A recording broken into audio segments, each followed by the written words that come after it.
প্রিয়জনের সাথে ঈদের আনন্দ ভাগাভাগি শেষে কর্মস্থলে ফিরতে শুরু করেছে সব শ্রেণী পেশার মানুষ। পথের ভোগান্তি ছাড়া ঈদ উদযাপনে খুশি তারা। লম্বা ছুটির কারণে ফেরার পথেও বাস, ট্রেন, লঞ্চে ছিল না কোনো চাপ। এদিকে আজও ঢাকা ছেড়েছে অনেকে। এআর বাদলের রিপোর্ট। রাজধানীর কমলাপুর রেল স্টেশনে শিডিউল অনুযায়ী যাত্রী নিয়ে ফিরছে সব ট্রেন। ট্রেন থামতেই দেশের বিভিন্ন প্রান্ত থেকে আসা যাত্রীদের পদচারণায় পূর্ণ হয়ে যায় প্ল্যাটফর্ম। যাত্রীরা জানান ঈদ ভালো কেটেছে, পথে ছিল না ভোগান্তি। অনেক আনন্দ কাটাইছি, খুব নিরাপদ, রাস্তাঘাট কোনো জাম নাই। ভৈরব তো আসছি, ঈদ ভালোই কাটছে, এখন যাবো গোপালগঞ্জ। এদিকে ঈদের ছুটির চতুর্থ দিনেও বহু মানুষকে রাজধানী ছাড়তে দেখা যায়।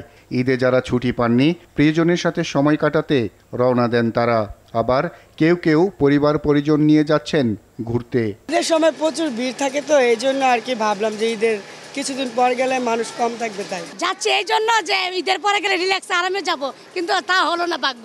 স্টেশন ম্যানেজার জানান কোনো রকম শিডিউল বিপর্যয় ছাড়াই চলছে সব ট্রেন। যাওয়ারও কিছু মোটামুটি চাপ আছে, আর আসার তো যথেষ্ট চাপ আছে, কিন্তু দিন দিন এটা আরও বাড়তে থাকবে। আমাদের সব ধরনের প্রস্তুতি আছে। জীবিকার প্রয়োজনে বাস, লঞ্চেও অনেক যাত্রী নগরীতে ফিরছেন। সায়দাবাদ বাস টার্মিনালে তেমন একটা ভিড় ছিল না। আসতেই মন চায় না, মনে হয় যে ছুটি যদি আরো 2-3 দিন যদি থাকতো বেশি, কিন্তু আসলে কি করব, আমরা এখানে চাকরি করি, ব্যস্ততার ইসে আমাদের আশাই লাগবে। টানা 9 দিনের ছুটি শেষে রবিবার থেকে অফিস আদালত খুলবে। এ কারণে শনিবার রাজধানীমুখী মানুষের চাপ সবচেয়ে বেশি থাকবে বলে ধারণা করা হচ্ছে। এআর বাদল, RTV, ঢাকা।